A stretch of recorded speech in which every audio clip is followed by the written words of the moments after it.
Hello, guten Tag. I'm Anusri. So, I will tell you conjugation. We will a sentence we subject verb verb conjugate subject verb conjugate so we will conjugation Mahan is a verb. That's the meaning to do. So, Mahan is a stem of verb. So, stem of verb plus E is Mahan. That's the case. Subject ish. Ish is stem of verb plus E. Do is stem of verb plus ST. RCS. Erlum, Sealum, Esilum, stem of verb plus T. Pinne wear stem of verb plus EL. Pinne earle stem of verb plus T and CC.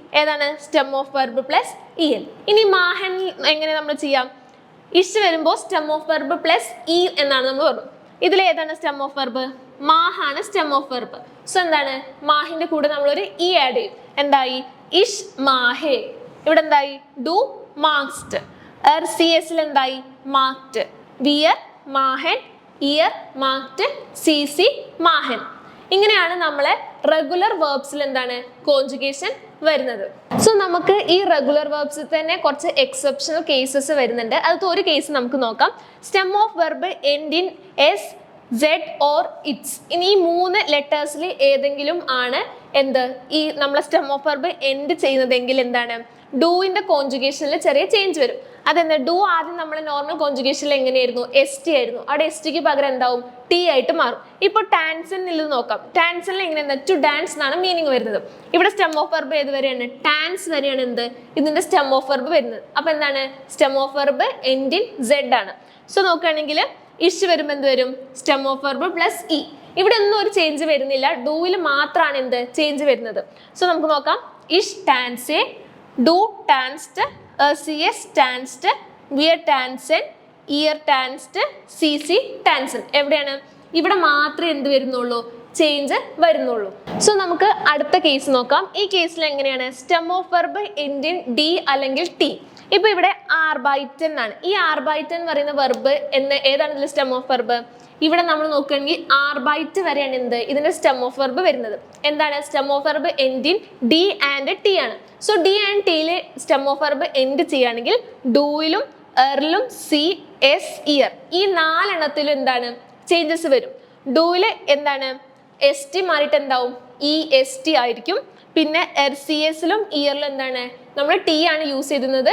T മാറിയിട്ട് അവിടെ എന്താവും E T എന്നാവും. So നമുക്ക് ഈ ആർബൈറ്റ് എന്ന് പറയുന്ന വെർബിൽ വരുന്ന changes നോക്കാം. ഇഷ് വരുമ്പോൾ ഇഷ് ആർബൈറ്റ്, ഡു ആർബൈറ്റസ്റ്റ്, സി എസിൽ എന്താണ് ആർബൈറ്റഡ്, പിന്നെന്താ വിയർ ആർബൈറ്റൻ, ഇയർ ആർബൈറ്റഡ്, സി സി ആർബൈറ്റഡ്. ഇവിടെ ചേഞ്ചസ് എവിടേക്കാണ് വന്നത്? ഡൂയിൽ വന്നു, സി എസിൽ വന്നു, ഇയറിൽ വന്നു.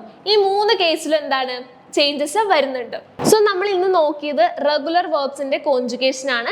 റെഗുലർ വേർബ്സിലെ മെയിൻ കോൺജുഗേഷനും അതേപോലെ എക്സെപ്ഷണൽ കേസസും നമ്മൾ നോക്കി. എങ്ങനെയാണ് റെഗുലർ വേർബ്സിന്റെ കോൺജുഗേഷനിൽ നമ്മൾ ഫസ്റ്റ് പറഞ്ഞ കോൺജുഗേഷൻ ഇഷ് വരുമ്പോൾ എന്താണ് ഇ വരും, stem of verb plus E. പിന്നെ ഡു വരുമ്പോൾ എസ് ടി, സി എസ് വരുമ്പോൾ ടി, പിന്നെ ഏതാണ് വിയർ വരുമ്പോൾ E N, year T, C C E N. ഇങ്ങനെയാണ് നമ്മളെ സാധാ കോൺജുഗേഷൻ വരുന്നത്. പിന്നെ എസ് സെഡ് ഇറ്റ്സ് എന്ന് വരുന്ന ഈ മൂന്ന് ലെറ്റേഴ്സ് ആണ് സ്റ്റെം ഓഫ് വെർബ് എൻഡിൻ വരുന്നത്. എങ്ങനെയാണ് നമ്മൾ ചെയ്തത്? ഡൂവിൽ എന്താണ് ചേഞ്ച് ആവും. ഡൂവിൽ എന്താവും എസ് ടി മാറിയിട്ട് ടി ആയിരിക്കും. പിന്നെ വേറെ എക്സെപ്ഷണൽ കേസ് നമ്മൾ പഠിച്ചു. സ്റ്റെം ഓഫ് വെർബ് എൻഡിൻ ഡി അല്ലെങ്കിൽ ടി ആണെങ്കിൽ എവിടേക്കാണ് ഡൂവിൽ സി എസിൽ ഇയറിൽ എന്താണ് ചേഞ്ചസ് വരുന്നുണ്ട്. ഡൂവിൽ എന്തായിരിക്കും ആർബൈറ്റസ്റ്റ് നമ്മൾ പറഞ്ഞു ഇ എസ് ടി വരും, ചേഞ്ച് ചെയ്യും. പിന്നെന്താവും ആർബൈറ്റഡ്, ആർബൈറ്റഡ് എന്നാണ് സി എസിലും ഇയറിലും വരുന്നത്. സോ ഇതുപോലത്തെ മോർ ഇൻഫോർമാറ്റീവ് വീഡിയോസിനായിട്ട് ഈ ചാനൽ സബ്സ്ക്രൈബ് ചെയ്യും.